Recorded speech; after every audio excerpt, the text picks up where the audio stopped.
So in this video, we're actually going to do proofs of how to prove two triangles congruent. So your objective is that you can write a proof to prove two triangles are congruent. So remember, there are different ways to prove triangles congruent. We have side, side, side, side, angle, angle, hypotenuse, leg, and angle, angle, side. And remember, on these two, the angle is in between the two sides, or the side is in between the two angles. Also remember, there are two ways you cannot prove triangles congruent with all your combination: side, side, angle, and angle, angle, side. And the trick with side, side, angle is to remember that it can't spell a bad word. So when we're doing our two-column proofs, or any type of proof we're doing, there are things you're going to need to make the proof. First, you're going to need one congruent statement for each part of side, side, side. So if you're proving side, side, side, you need 3 congruent statements of sides. So like AB is congruent to CD. So you need 3 of these. If you're doing side, angle, side, you need 2 sides congruent, and then the angle that's in between them, you need 1 angle statement, like so. And then if you're proving by side, side, side, and then your final statement is you want to prove by side, side, side, side, angle, side, hypotenuse, leg, angle, side, angle, or angle, side, angle. Alright? So what I'm talking about there, your last statement would say triangle, like A, B, C, is congruent to triangle E, F, G. Right? And then you would state for your reason, maybe like it was side, angle, side. Right? But again, first you need these 3 statements, or 2 if you're doing HL. Alright, reason why 2 sides and angles are congruent. The first is the vertical angles theorem, and these are going to be the things you're going to state why sides and angles are the same. So a vertical angle theorem, remember, is you need an x, and vertical angles are across from each other. If you have that situation, then you know 2 angles are the same by the vertical angle theorem. The reflexive property, remember the reflexive property is sharing.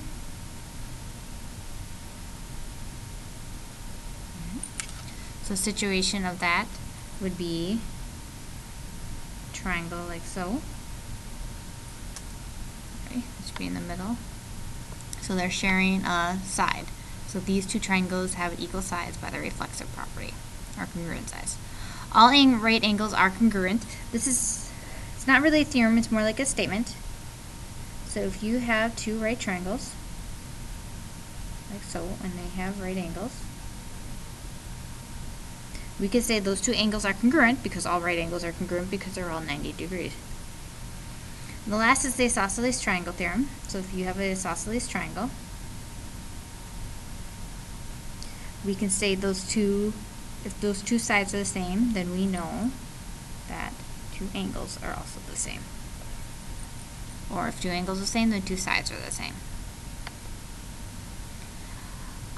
In this next situation, reason why 2 sides or angles are congruent, these deal with parallel lines.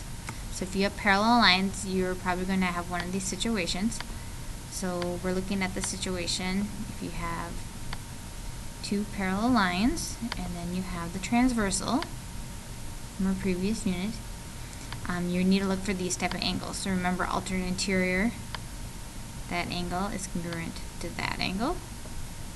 You may have a situation where this is a triangle here. Oops, sorry. And then you have a triangle like this. Well, then these 2 angles are congruent.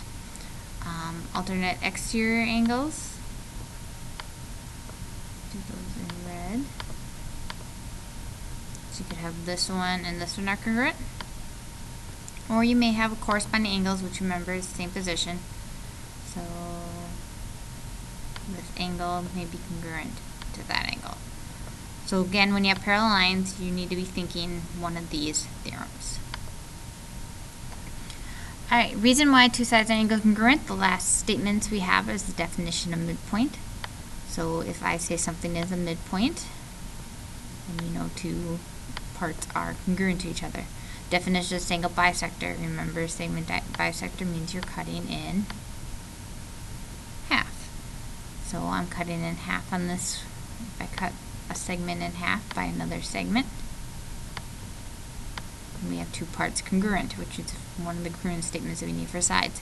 Or you may have an angle bisector and a triangle.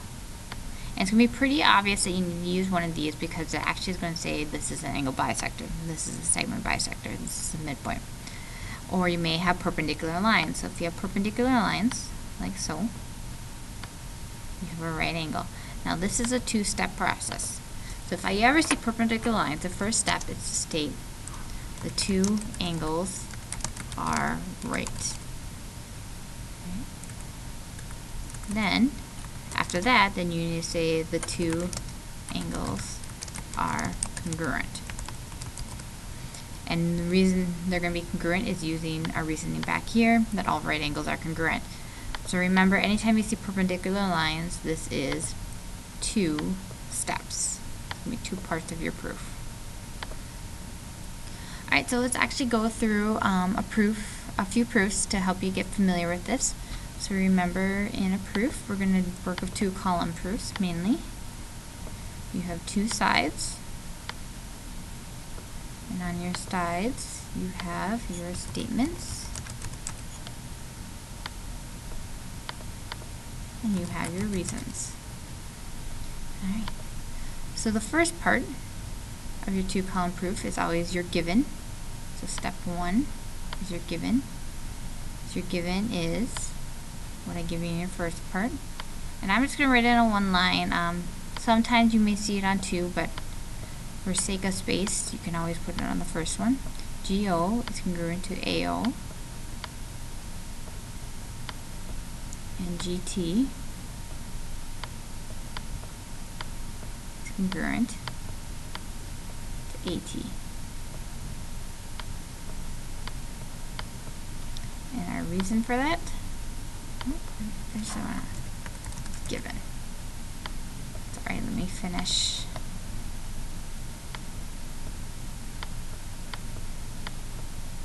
GT. Alright, so let's mark it on the diagram. The diagram is very useful when you're doing this. GO is congruent to AO. Alright, and then GT is congruent to AT.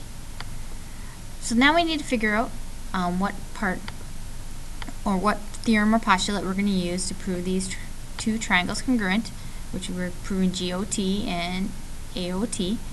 And you can see that they share a side right here. So I know OT is congruent to OT. So OT is congruent to OT. And my reason for that, well, anytime they share, that is the reflexive property.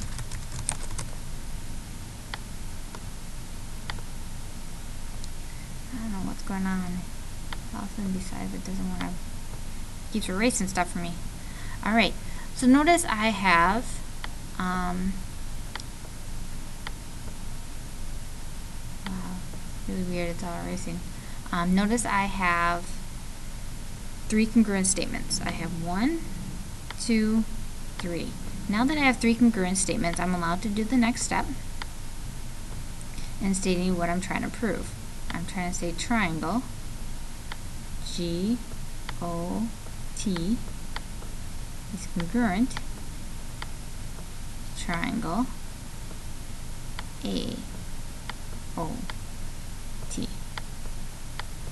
And my reason for that, well, I have side, side, side.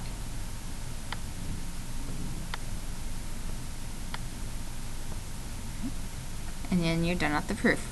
So again, I need my 3 congruent statements because I wanted to prove by side, side, side, so I need to state my 3 sides congruent. Once I did that with the reasons, then I can state that they are congruent by side, side, side. Alright, so let's create another proof. And this one's going to be a little longer. It gives you a good idea of what these proofs are going to look like. And I would like to go through every reason or every kind of different types of proofs, but for sake of time of the video, we're only going to do a couple of them. Alright, so the first part we have is K is the midpoint of DC. That is our given.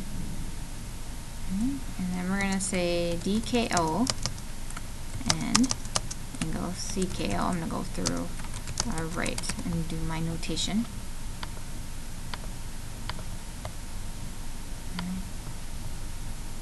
This angle and then this angle. So let's mark it on the diagram. If K is a midpoint of DC, I know that this is congruent to that. Alright? And then DKO, we have right angles. Now notice I start off with 0 congruent statements. So we need to write our congruent statements in there. And I also need to put a reason here that this is given.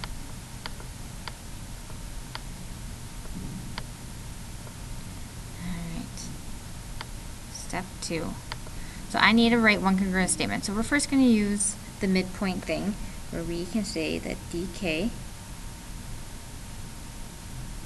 is congruent to KC. And I know that by, what did I use to figure that out? Well, I used the midpoint. So that is definition of the midpoint.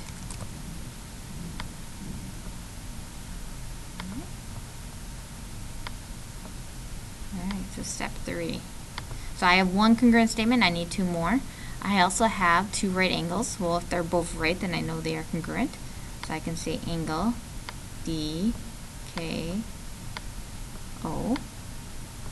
is congruent to angle CKO. Alright. And the reason I know that, well, that's that weird statement, if they're both right. All right angles are congruent.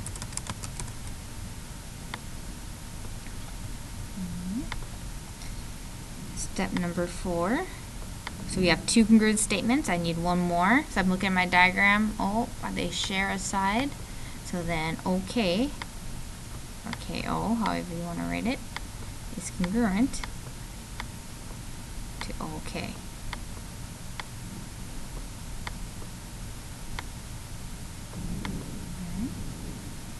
So the reason for that is the reflexive property, because they're sharing.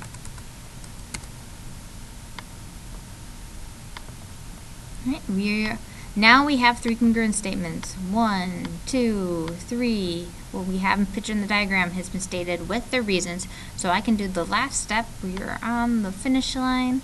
We can go DKO is congruent to triangle CKO. And my reason for that? Well, look at your diagram. We have side, angle, side.